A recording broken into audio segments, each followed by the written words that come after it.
नमस्कार दोस्तों। आज संसद आज भी बहुत हंगामेदार रही।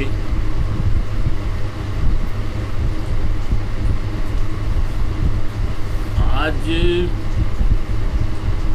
संसद में नरेंद्र मोदी ने सारी बहस का जवाब दिया और कांग्रेस पे बहुत प्रहार किया। इन सब बातों पर हम चर्चा करेंगे। उसके पहले मैं आपसे ये अपील करना चाहता हूँ कि अगर आपने हमारे इस चैनल को सब्सक्राइब न किया है तो सब्सक्राइब कर दें, बेल आइकन दबा दें और वीडियो अगर पसंद आ रहे हैं तो उनको फॉरवर्ड करें, मैसेज करें, शेयर करें, उनके ऊपर कमेंट लिखें और आपके सुझाव हमारे को आगे बढ़ने में, बेहतर करने में सहयोग करेंगे। तो इस अपील के साथ मैं एक दुखद घटना की और भी आपका ध्यान आकर्षित करना चाहता हूँ। उसके पहले कि मैं संसद की बात करूँ तो वो ये है कि आज हाथरस में बहुत ही एक धार्मिक आयोजन में भगदड़ मच गई और बहुत ही दुर्भाग्यपूर्ण घटना घटी। और भगदड़ ऐसी मची कि वहाँ पर 100 लोगों से भी ज़्यादा का निधन हो गया। ये प्रशासन की लापरवाही है या आयोजकों की, ये तो नहीं कह सकते, लेकिन ये सब माना जा रहा है कि आयोजकों ने परमिशन ली थी इस कार्यक्रम को आयोजन करने के लिए, बाकायदा परमिशन ली थी, लेकिन प्रशासन ने उस परमिशन के बाद भी वहाँ पर कोई विशेष इंतजाम नहीं किया। अगर वहाँ भीड़ ज़्यादा हो गई तो प्रशासन को वहाँ पर पूरे इंतजाम करने चाहिए थे, उनको रोकने की व्यवस्था करनी चाहिए थी, उनको अनुशासित रखने की व्यवस्था करनी चाहिए थी, बैरिकेड्स लगाने चाहिए थे और जैसे भी हो 1 बाय 1 लोगों को अलाउ करना चाहिए। उसके अभाव में पता नहीं क्यों भीड़ मची और एकदम से भगदड़ मच गई। 100 से भी ज़्यादा लोग घायल हो गए। हालत ये है कि वहाँ पर अस्पताल में भी एक डॉक्टर के भरोसे वो अस्पताल चल रहा है और आसपास के अस्पतालों में, मतलब वहाँ पर अब प्रॉब्लम घायल को देखने की अलग है और जो मृत शरीर हैं उनके पोस्टमार्टम करने की भी वहाँ पर सुविधा नहीं है। तो वो आसपास के क्षेत्रों में ले जाया जा रहा, आगरा और एटा और पता नहीं कहाँ उनको शिफ्ट किया जा रहा है, वहाँ से मथुरा, वहाँ ले जा कर के वहाँ पोस्टमार्टम होगा और वहाँ से उनको घर पे पहुँचाया जाएगा। तो ये एक बहुत दुखद घटना है। हमें बहुत दुख है इस घटना पर और आशा करते हैं कि लोग इस दुख से उभरने में कोशिश होगी और प्रशासन इस दुख से उभारने के लिए लोगों की मदद करेगा। तो ये तो एक दुखद घटना यूपी की हुई। यूपी के हाल बहुत खराब हैं इन दिनों। संसद में भी यूपी पे बहुत चर्चा हो रही है। आज अवधेश प्रसाद पासी जो फैजाबाद अयोध्या से चुनाव लड़कर जीते हैं समाजवादी पार्टी के, उन्होंने भी संसद में यूपी पर चर्चा करते हुए कहा कि अयोध्या की हालत बहुत ख़राब है, सब तरफ कीचड़ ही कीचड़ हो गया है। जो पर्यटक या तीर्थयात्री आ रहे हैं वो उस कीचड़ के दलदल में फंस गए हैं बारिश की वजह से। और अखिलेश यादव ने भी अयोध्या का जिक्र करते हुए कहा कि छत टपक रही है मंदिर की और स्टेशन की दीवार गिर गई है। और ये बहुत ही अजीब स्थिति है सभी जगह। राहुल गांधी ने भी कल कहा था कि जो ज़मीनें छीन ली है, दुकानें तोड़ दी है वहाँ के छोटे छोटे व्यापारियों की, और उनको कोई मुआवजा नहीं मिला है, उस पर आज काफ़ी बहस हुई। निशिकांत दुबे भी उसमें काफ़ी चर्चा में रहे, काफ़ी बोले, और इतना। लेकिन कल्याण बनर्जी जो टीएमसी के हैं उन्होंने भी अपनी बात रखी। लेकिन आज नरेंद्र मोदी ने जिस तरह से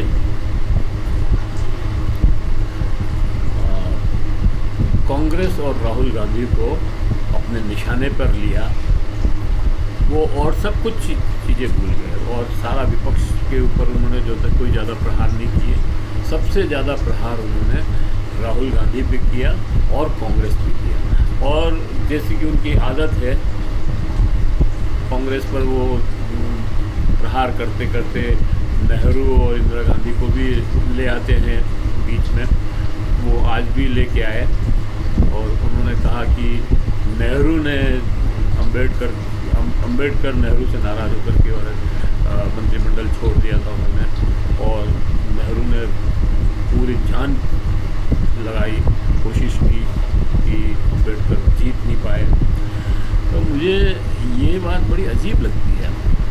अगर आप अपोजिशन, नरेंद्र मोदी से मैं ये पूछना चाहता हूँ कि आपने कब किसी अपोजिशन के पार्टी के नेता को जिताने की कोशिश की? या नरेंद्र मोदी ही नहीं, कोई भी विपक्ष का नेता दूसरी पार्टी के नेता को जिताने की कोशिश क्यों करेगा? और उसके ऊपर ये तहमत कैसे लगाई जा सकती है कि उसने हरवाने की कोशिश की? तो हराने की कोशिश हर एक करता है, हर विपक्ष का नेता अपने सामने जो विपक्षी नेता है। हाँ, ये अगर बात होती कि अम्बेडकर साहब कांग्रेस से चुनाव लड़ते और नेहरू जी उसको हरवा देते, तो एक आरोप सही माना जाता। बाकी ये तो साधारण सी घटना है कि भाई अगर अपोजिशन से कोई आदमी खड़ा हुआ है तो अपनी कांग्रेस पार्टी के आदमी को या अपनी पार्टी के आदमी को जिताने का ही प्रयत्न करेंगे ना। उसमें ये थोड़ी है कि अपनी पार्टी के आदमी को हरवा देंगे। तो खैर ये मेरा अपना सोच है।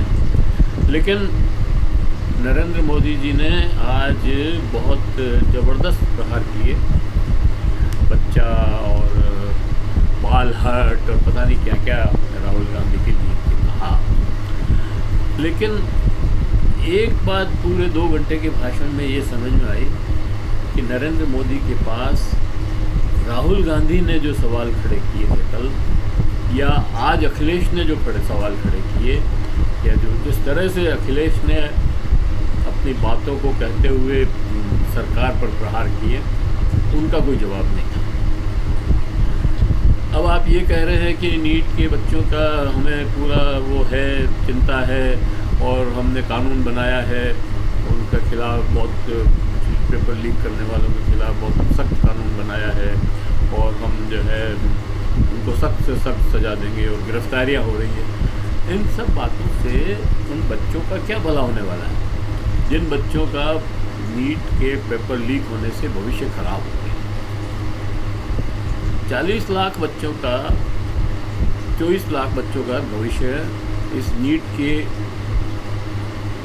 एग्ज़ाम पर लगा हुआ था। लेकिन अगर नरेंद्र मोदी ये कहते कि भाई हम नीट की परीक्षा रद्द करके वापस लेंगे, तब तो उनका भला होता, लेकिन ऐसा तो कहा नहीं। एक और बात इसमें मैं जोड़ना चाहता हूँ, नीट का तो ठीक है, आरक्षण के सवाल पर भी नरेंद्र मोदी ने नेहरू को और इंदिरा गांधी को और राजीव गांधी को, सबको जो है दोषी माना कि भाई उन्होंने आरक्षण लागू नहीं किया, और ख़ास तौर से मंडल कमीशन की रिपोर्ट को लागू करने की बात शायद उन्होंने कही होगी। लेकिन भाजपा ने कब मंडल का जो है पक्ष लिया था? मंडल कमीशन का जब लागू हुई तब भी पक्ष नहीं लिया, बल्कि उसके विरोध में रैलियाँ निकाली, और एबीवीपी के लड़कों ने बहुत बड़ा हंगामा किया, बहुत ज़बरदस्त, और कई राजनीतिक हत्याएं हुई, उसमें लोगों को मारा गया। तो ये अपनी तरफ न देख करके दूसरों की तरफ ही बोलते रहना कोई अच्छी परंपरा नहीं है। इसके अलावा आज एक और बात ये हुई कि राहुल गांधी ने जो कल कहा कि भाजपा हिंदू नहीं है या आरएसएस हिंदू समाज नहीं है पूरा, या नरेंद्र मोदी हिंदू समाज नहीं है, हिंदू समाज एक विराट समाज है और ये उनकी एजेंट बनने का काम ना करें। तो इसके ऊपर आज जो है लोकसभा अध्यक्ष ने इन चीज़ों को, भाषण के इन अंशों को राहुल गांधी के भाषण से निकाल दिया, कार्रवाई से निकाल दिया। इसके ऊपर आज नरेंद्र मोदी जब तक बोलते रहे, 2 घंटे तक वो भाषण दिया उन्होंने, उस भाषण के में लगातार नारेबाजी होती रही और ये मांग करते रहे वी वांट जस्टिस, क्योंकि उसमें कुछ गलत नहीं था। राहुल गांधी ने जो बातें कही उसमें कोई गलत नहीं था और आज नरेंद्र मोदी ने भी उन बातों को रिपीट किया। बल्कि नरेंद्र मोदी ने तो शिकागो की घटना को